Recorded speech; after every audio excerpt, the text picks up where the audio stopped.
Hey, this is Anney. And Samantha. And welcome to Stuff I Never Told You, production of iHeartRadio.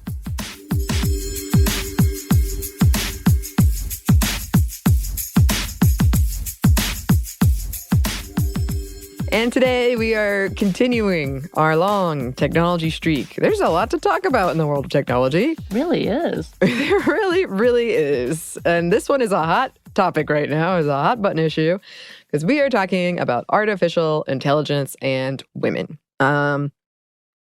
Anything we mention in this is not currently sponsored. We're just talking about some of the bigger players in this field. You can see our episode that just published recently with Katrina, who works with AI and has been in that community for a while, about her experience.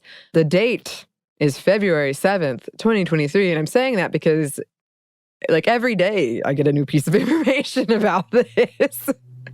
Well, it's interesting. Not only do we get more information, but the way the programs are going, they are updating so quickly that it has grown immensely. So every time we talk about it, they've gone from like version 3 to version 12. So it's kind of we're behind, obviously, in talking about it. And then as it gets on, when we talk about things like ChatGPT, they're being acquired, and there's this competition, a huge competition happening within the technology world. So yeah, things are changing very quickly. Yes. And Samantha and I are not at all experts. This is a complicated topic. So you're getting, kind of a very basic layout and understanding of what's going on right now. But I would hate for people who really know about this to be like pulling out your hair. It's fine. I know that I am giving the most basic definitions and everything. But as always, please write in, let us know if you have any more information or resources about this topic. Okay. So we did want to give a very brief history of artificial intelligence, or AI. So by the 1950s, scientists, engineers, philosophers, mathematicians, all were familiar with the concept of artificial intelligence. In his 1950 paper, Computing Machinery and Intelligence, Alan Turing speculated that machines could use available information to make decisions and problem solve, and proposed building intelligent machines along with ways to test their intelligence. And if you'll remember, like, this was, a lot of science fiction was happening around this time too. Like, it really captured the public imagination. Technology was changing very quickly then, not nearly as quickly as it is now, but a lot of things that were very, very new were coming out. TV, more people were getting TVs. So it was a real time for people to think about what was our future with technology and with machines.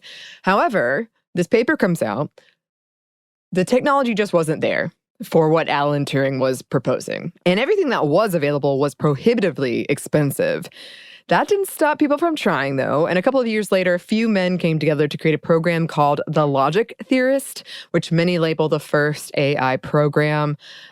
Basically, it was designed to copy the problem-solving skills of a human. And the term artificial intelligence was coined in 1956 after this program was presented. So over the next 2 decades, the realm of AI really grew as technology improved. Computers were now able to store commands where they previously couldn't. Problem solving improved along with interpreting spoken languages. Government agencies like DARPA started funding AI research, and by 1970, people were predicting we'd have a workable AI within the decade. However, the tech still wasn't there, mostly issues around data storage and slow processing speeds. In the 80s, a couple of big things happened. One was the introduction of deep learning, or machine learning through experience. Another was expert systems, which allowed for computers to copy experts in terms of decision-making. It learned by asking the expert questions and storing the answers so that non-experts could ask and get the same answer. Right. The funding did dry out in the 90s because basically everyone, and this is kind of like a running joke with things like Back to the Future, right? Where we're like, why don't we have flying cars yet? Everyone thought this was going to happen much more quickly than it was happening. But even though the funding did dry up in the 90s, AI flourished in the 90s and 2000s. In 1997, world chess champion and grandmaster Garry Kasparov was beaten by Deep Blue, which was an IBM chess playing program. Speech recognition was implemented on Windows that same year. The real game changer in all of this has been the increase in computer storage and processing time. So this more or less brings us to where we are today. Industries ranging from banking to marketing to entertainment utilize AI, all kinds of things that when I was reading it, I was like, oh, I never thought of that, but that's true. It's used in a lot more things than I bet you a lot of us would think at first. It really encompasses a lot more than I would say most people imagine. But that could just be me. I don't want to project. In 2022, there was a huge spike in popularity of apps, programs, and platforms like Lensa and Midjourney and ChatGPT, which stands for Chat Generative Pre-trained Transformer. And I mean, if you haven't, I'd be surprised if you haven't heard of them, but if you haven't experimented with them, they're basically like text-to-image prompts and text-to-text prompts. So basically, you type in something, we'll go over some examples in a minute, and then the AI generates an image or generates some text based on what you put in. And these platforms have access to billions of images and text. That's kind of a key part of this whole conversation. I did want to throw in here, I saw Megan. I'm sure a lot of people who work in AI are like, no, don't mention Megan. Well, let me ask, why is the 3? Why is Megan the 3? It stands for, I can't remember what it is, but there's 3 E's and it's an acronym. Okay, so it's supposed to be like MEEEGAN, but cutely Megan. I have not seen this, so that's why I asked. Okay, keep going.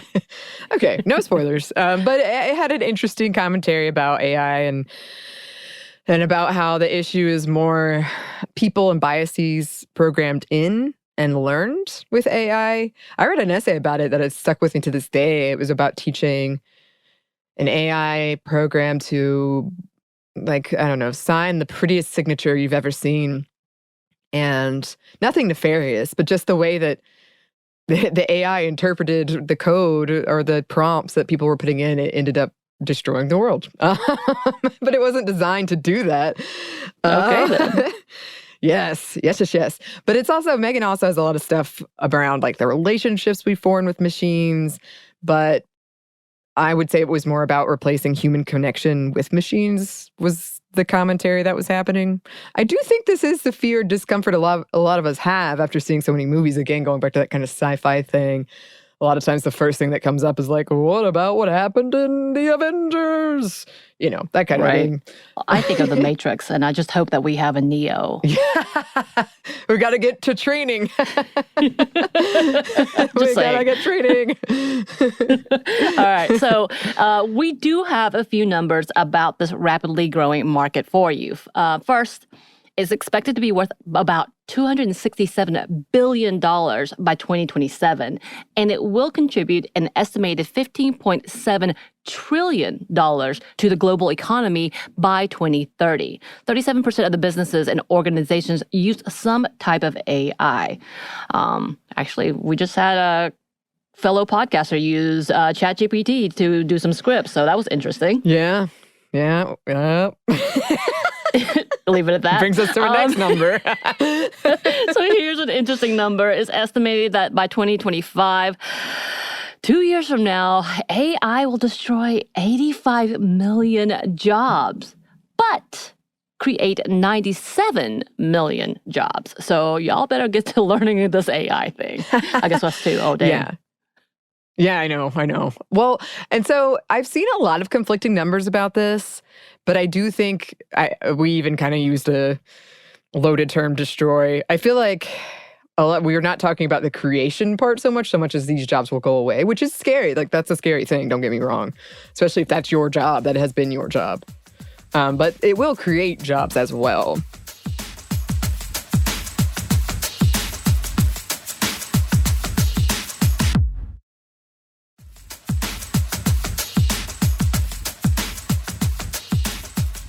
All right, so when it comes to gender, over 90% of AI specialists are men. 90. Men in the field receive an average of $132,000 and women almost $110,000. When it comes to race, 76% of specialists are white, followed by Latino and Black, about 9% each of those populations, and Asian at about 3% of the workforce. The rest is categorized as other or indigenous.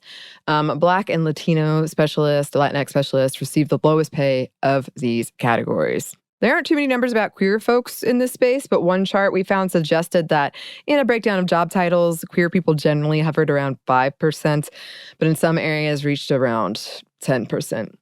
I think, again, some of these numbers are hard to track down based on what constitutes as AI and also how are they reporting or not reporting those types of numbers. But this brings us to lawsuits. So one of the biggest controversies about AI has been around art and copyright.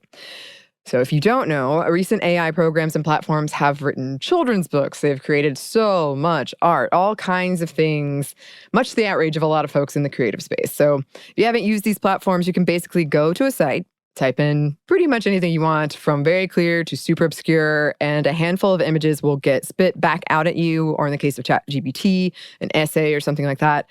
The AI tool in question sort of guesses what you want based on the prompt and then uses all of the images and data available on the internet to paint a picture, so to speak. People have won awards with AI-generated art, and I read some really interesting articles about it, which we're going to touch on some of them in a minute. Beginning in January 2023, lawsuits against AI started rolling out, these newer platforms that got really popular anyway. Getty Images sued Stability AI, alleging that they had, quote, chosen to ignore viable licensing options and long-standing legal protections in pursuit of their standalone commercial interest. And if you remember, this was the big thing people were warning about with things like Lensa, that any picture you uploaded belonged to them. 3 visual artists out of San Francisco, on the behalf of the visual arts community, also sued Stability AI, naming Midjourney and DeviantArt as well. Essentially, the lawsuit alleges that these AI tools and sites comb the web for images and use them without crediting the artist, especially because most of them charge a fee, or there's a tier where a fee can be involved. Some images generated by Lensa included distorted artist signatures, indicating that it used a specific art from these artists but did not credit them. Many of the AI companies in question argue that this falls under fair use, which is a very, very murky idea, and we've had to have a lot of meetings about it in our very own field. So it is a mess. Most of the entities suing are looking more at getting credit and compensation as opposed to shutting these AI platforms down. So was Dolly not a part of the lawsuit? That's surprising. I think they might be, because like I said, I wrote this section several weeks ago, and there's so much keeps changing. Well, Dolly is one of the original, even before Midjourney. Mm-hmm. Like, Midjourney has been around, but Dolly was the original that people were playing with probably last year, like beginning of last year. So I'm kind of surprised that they wouldn't be a part of that. They do have a free portion, I believe, but then you hit a wall and then you have to pay. So maybe that's why, but that's interesting. Yeah, I mean, there very well could be one. I think this is the big example that's happening right now, but there are multiple lawsuits against these companies. And it is key, as we discussed with Katrina, most experts don't believe AI-generated images will erase art, like human-made art, because we inherently place a human value on it, as in, I want to support this person, I'll pay for their work.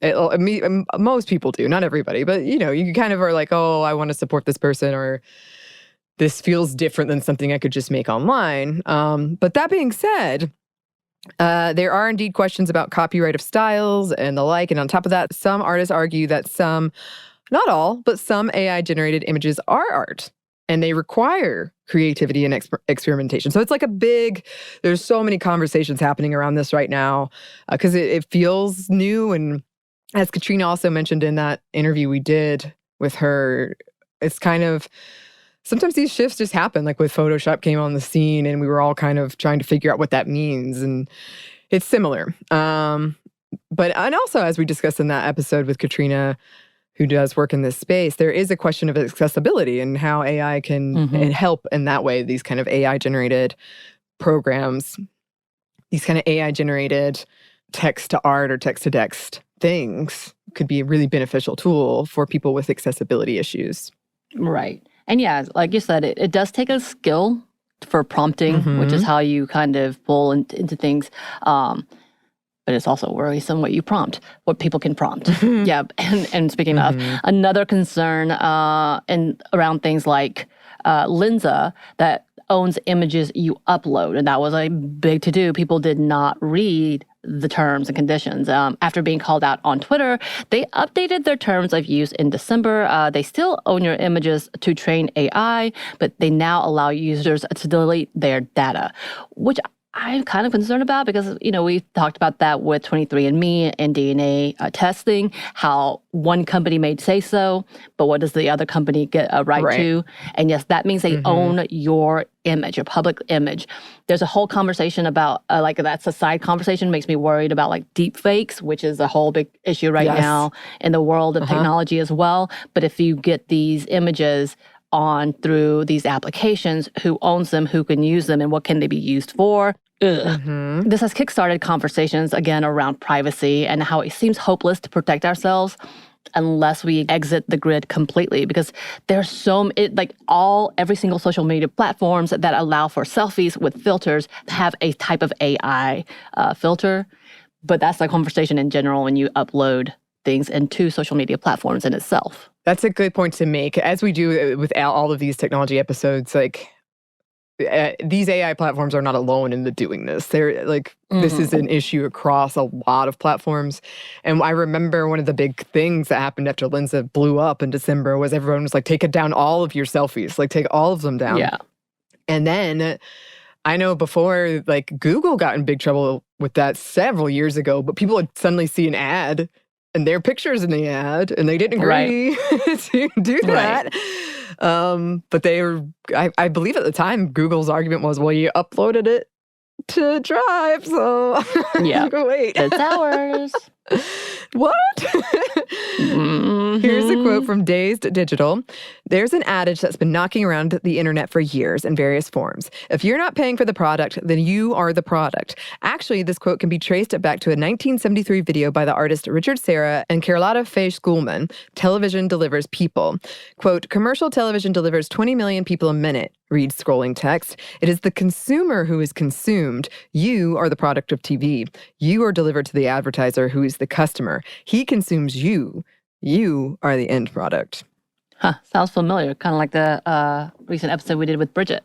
So in 2022, Clearview AI, which has come under fire for far-right ties, offered its facial recognition technology to Ukraine for free.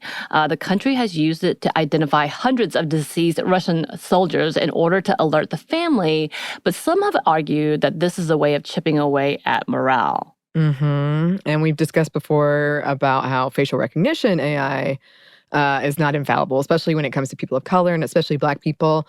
The EU has introduced legislation that anything created with AI has to be properly labeled. However, I know a recent app came out that removes watermarks, which is one of the solutions they were also proposing for labeling this. It's really, really complicated, especially for journalists.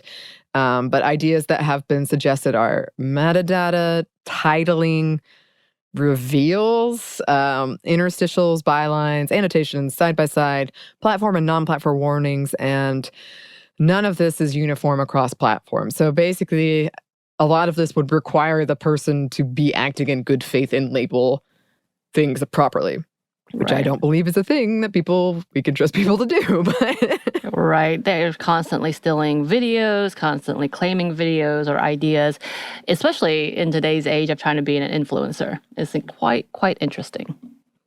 Yes. And I don't know if you saw this. There's also a huge kerfuffle in the sports world. The guy who owns I'm going to butcher it, but basically this guy owns this basketball team. He's getting sued, and the facial recognition technology recognized one of the lawyers who's suing him and wouldn't let her daughter into the Madison Square Garden. So that's kind of the level we're talking about too, of how this could be Misused. So the event wasn't a basketball game. A company is suing Madison Square Garden, the event space. Through that, they found a person who wasn't even on the case. She just actually works in the same law firm. Therefore, denied her access and her daughter access to an event. And apparently, she wasn't the only one. There have been several who've been denied just because of their association, not even being on the case, which just talks about like, oh, what does this mean for later? Just because you don't like me or like something that someone else did that I'm connecting to, you're going to deny me service, which is odd. Yes. There's also been a lot of concern, no lawsuits as of recording, I don't think, around ChatGPT, about students using it to write essays, about it eliminating jobs. There are a lot of conflicting reports about how effective it is. As you said, things are improving very quickly, though. And that probably depends on the topic and level of expertise involved. Then somebody created a tool to detect ChatGPT, but I feel like that's just going to be a game of like constantly one-upping, like improving. Right. It definitely is. Yeah. But it did recently pass an exam at an Ivy League business school, and it's passed several exams at colleges. And this has kickstarted a whole conversation and arguments around, well, what does it mean around plagiarism in schools, and how worried should we be about it anyway? So that's a whole thing too. Right. I just read a title of an article. I did not read the article, y'all. But it said that there had been 3 examples of a ChatGPT writing out resumes that were perfect, and these people were hired based on those resumes to executive level of positions, like high level positions through this, that means we need to work on it, Anney. All right. Just kidding. All right, let's talk about the women portion, which is what we are coming to. So why is AI women? There's been a lot of debate and conversation about why so many of our AI voices are women. Siri, Alexa, Cortana. The default setting on most map apps, though this is not the case in all countries. Even in fiction, her, Megan, Ex Machina, Mother from Alien, though you don't hear her voice, the Red Queen from Resident Evil. One of the theories behind this gendering exists is based on the roles we typically assign women. Yep, scheduling appointments, setting up reminders, answering questions, looking up data, and communicating. It's literally thought of it as an assistant, something typically feminine coded in our society, perceived as more welcoming, more soothing, less threatening. Others have cautioned about the message this sends, that with enough programming, we can create the perfect, subservient, pleasing woman. Which is that whole movie. Yeah. Scarlett Johansson. Yep, her. Most sex robots are in the image of a woman, though I think there's a couple points we could expound upon within that. But some suggest that this indicates there might be some sexualization of this AI voice that's going on. Some also argue, which I thought was interesting, that the reason so many of our AI voices are feminine are because people were so traumatized by the male voice of Hal from 2001: Space Odyssey. I wouldn't even know what that is. Oh, I remember. I mean, sure, maybe. It's probably a lot of things. Yeah. I just learned that the train announcement from in England, where it says "Mind the Gap," has switched from the man to a woman. And there was this whole sweet story of this woman who used to go to after her father. It was her husband who did this voice, and after he died, she would go to the tubes just to hear his voice. And when they were switching over to the woman, that the transit department actually gave her the recording to have. But like, she was so sad and so distraught when it went away. That was a side piece of love. Yeah. But that is interesting because I didn't know this, but the UK kept coming up as the example of like the map default voice on map apps is a man. A lot of their default apps are masculine. And they were kind of talking about why that might be, but interesting. This brings us to the, quote, perfect woman, this sort of idea of, mostly male users trying to create what they see as the perfect woman through these prompts. And then what does the AI return? Usually a white woman, very traditionally beautiful, brown-haired. But I did want to include Oh, some of the very specific requests that male users have input for women. Starting with this one. Desirable, gorgeous woman in her 50s enjoying a pint at the pub. 4 stools down, no one in between us. Posh, wearing thin white gauze blouse tailored for a very close fit. Unbuttoned, black demi-cup push-up bra. Thin white gauze. I keep saying gauze. I think that's right. Whatever. Mini skirt tailored for a very close fit.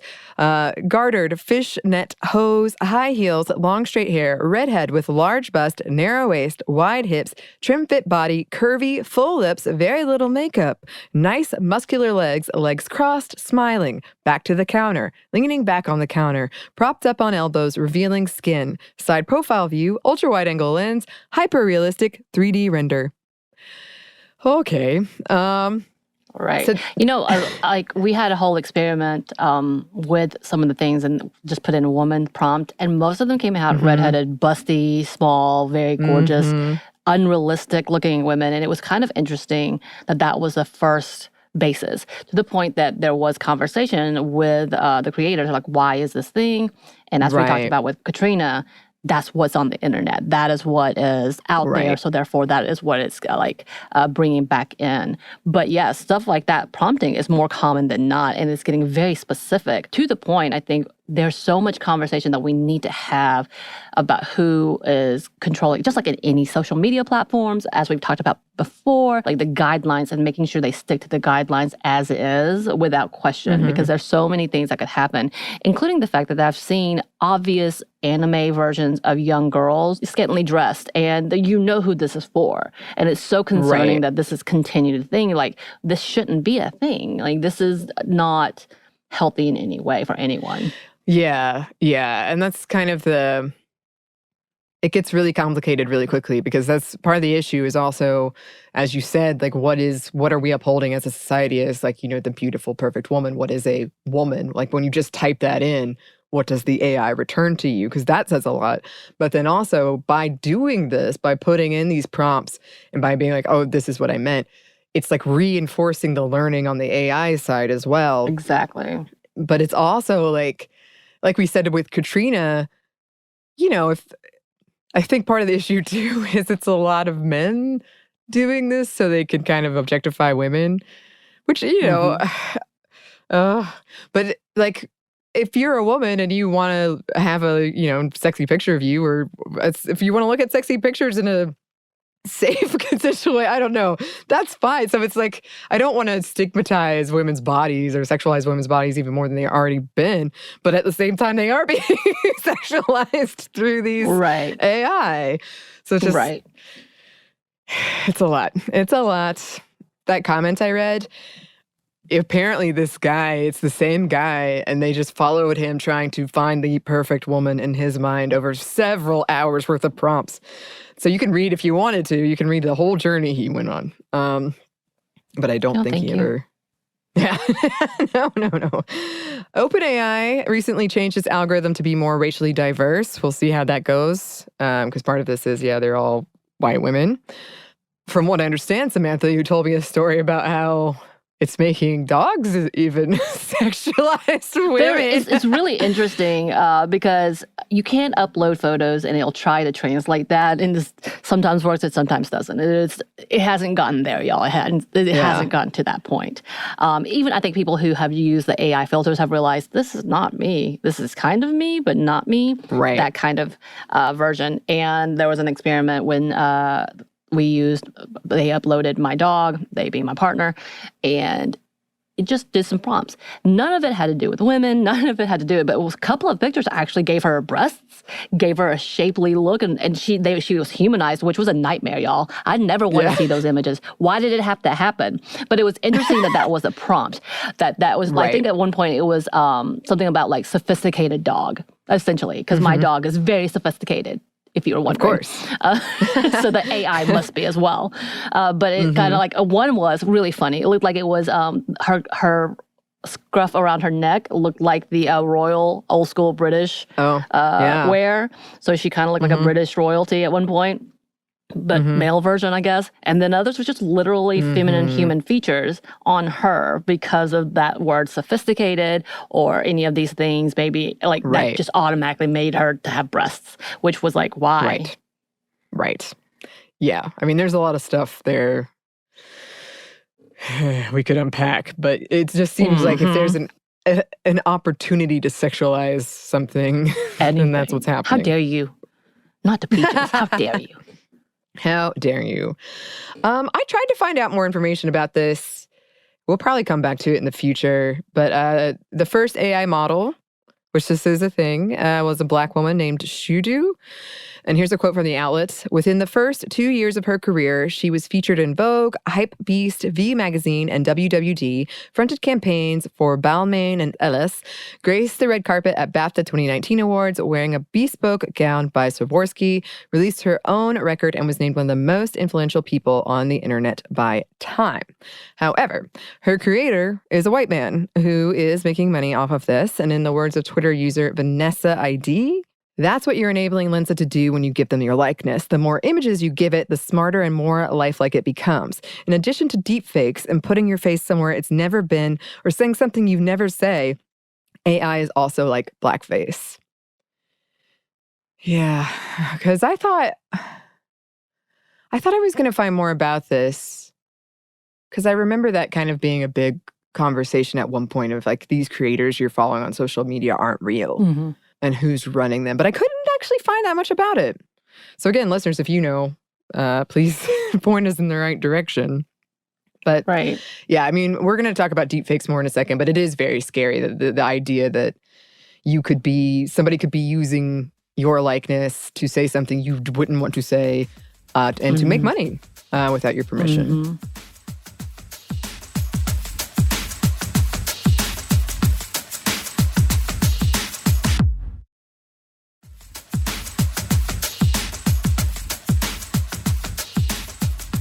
And then there's the TikTok, as I've kind of already mentioned. There's a popular AI filter on TikTok right now, AI manga, and people are tricking it to generate images of women with big boobs, but holding up items like cups or hats over their chests, but why?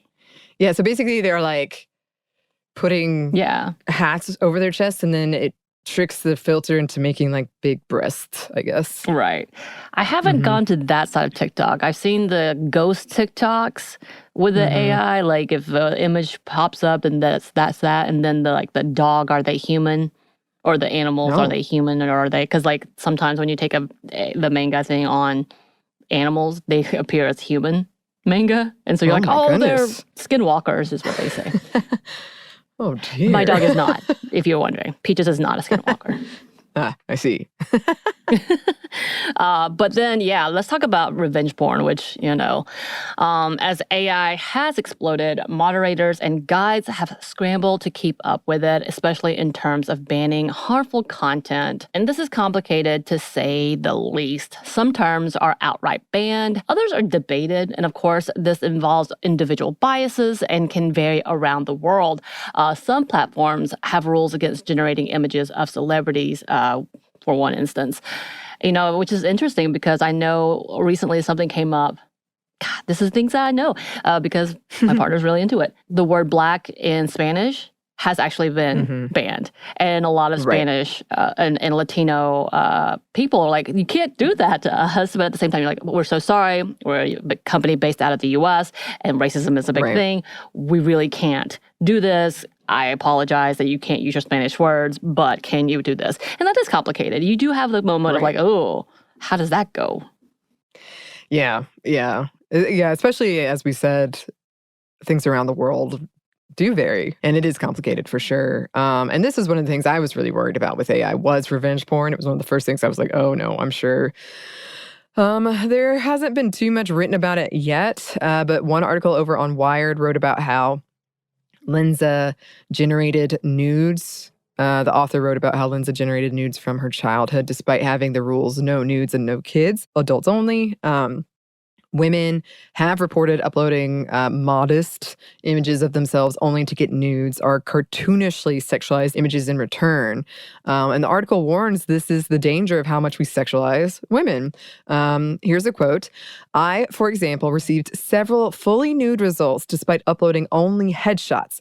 The sexualization was also often racialized. Nearly a dozen women of color told me that Lensa whitened their skin and anglicized their features. And Lensa widely seeks to, quote, beautify images of women, meaning whiten and sexualize. Many reported feeling violated after seeing these images. Right. And then the author continued, I'm used to feeling violated by the internet. Having been the target of several harassment campaigns, I've seen my image manipulated, distorted, and distributed without my consent on multiple occasions. Because I am not face out as a sex worker, the novelty of hunting down and circulating my likeness is, for some, a sport, because sex workers are not perceived by the general public as human or deserving of basic rights. This behavior is celebrated rather than condemned.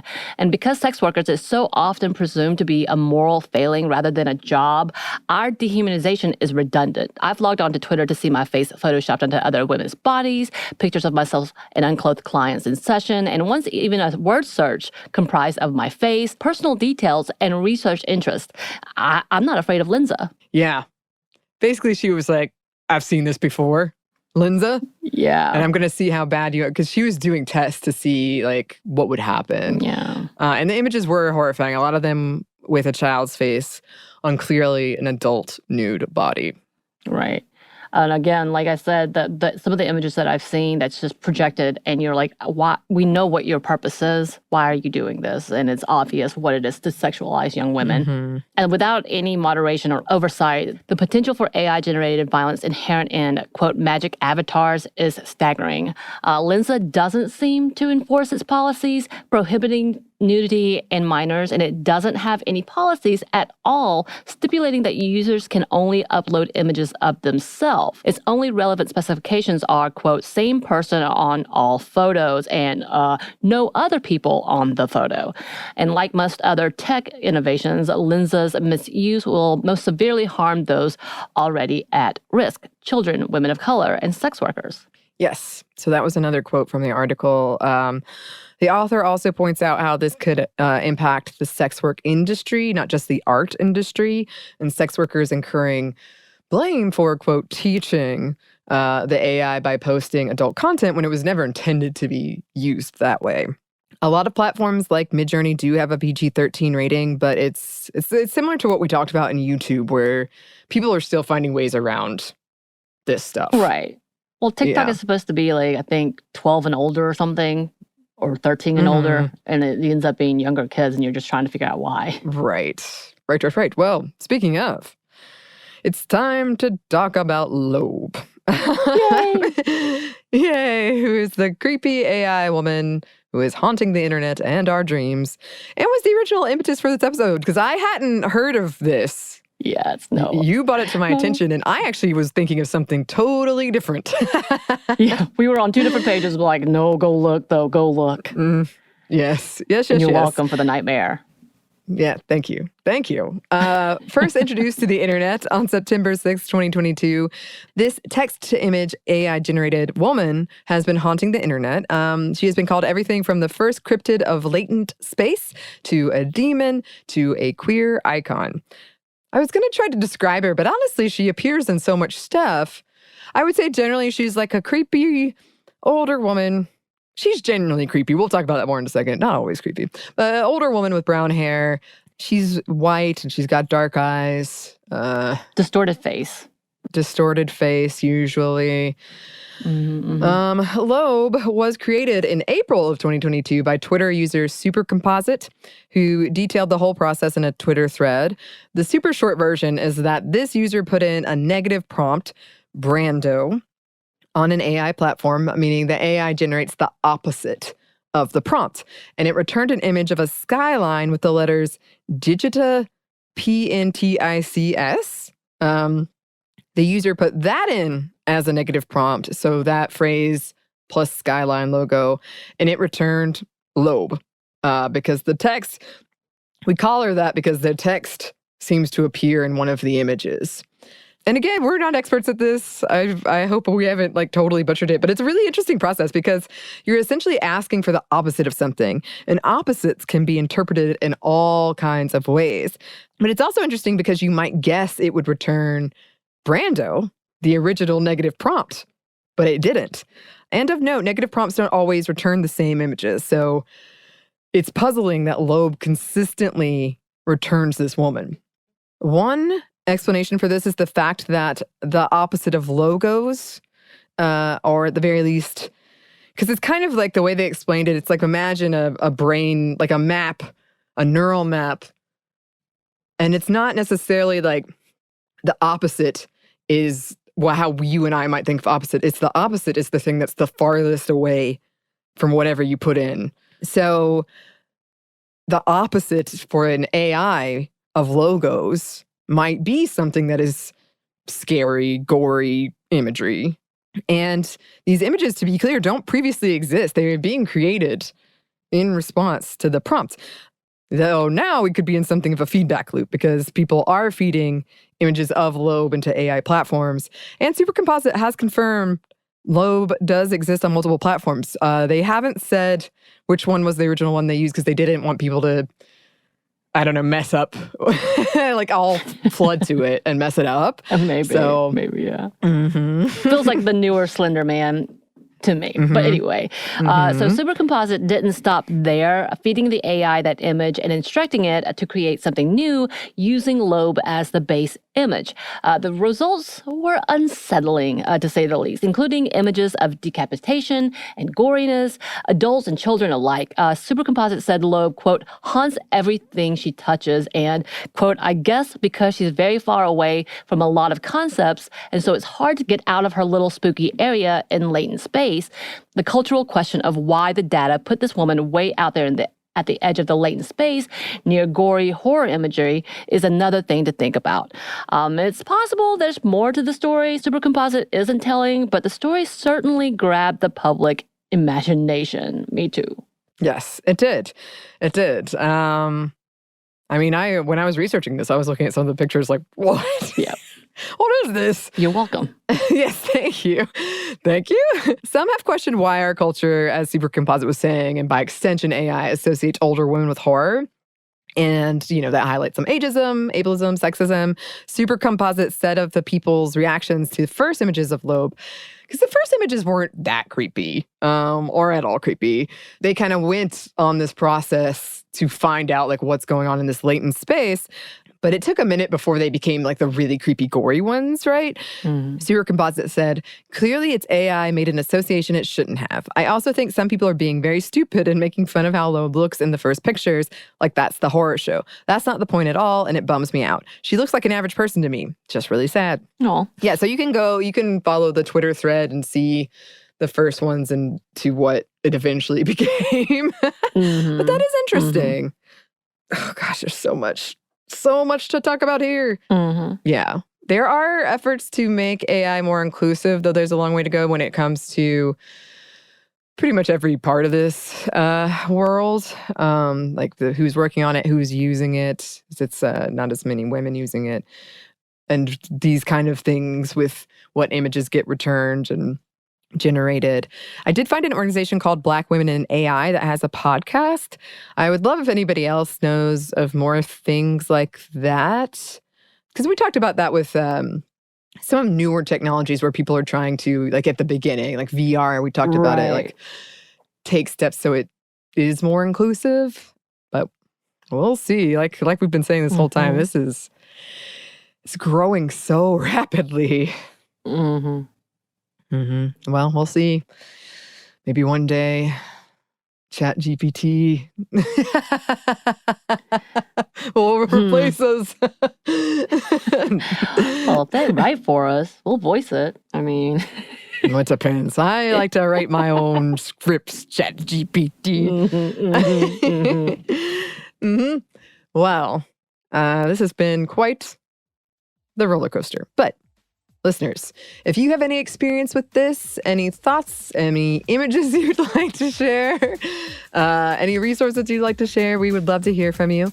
You can email us at stephanie@momstuff@iheartmedia.com. You can find us on Twitter at momstuffpodcast or on Instagram and TikTok at Stuff I've Never Told You. Thanks as always to our super producer, Christina. Thank you, Christina. Yes, and thanks to you for listening. Stuff I Never Told You is a production of iHeartRadio. For more podcasts from iHeartRadio, you can check out the iHeartRadio app, Apple Podcasts, or wherever you listen to your favorite shows.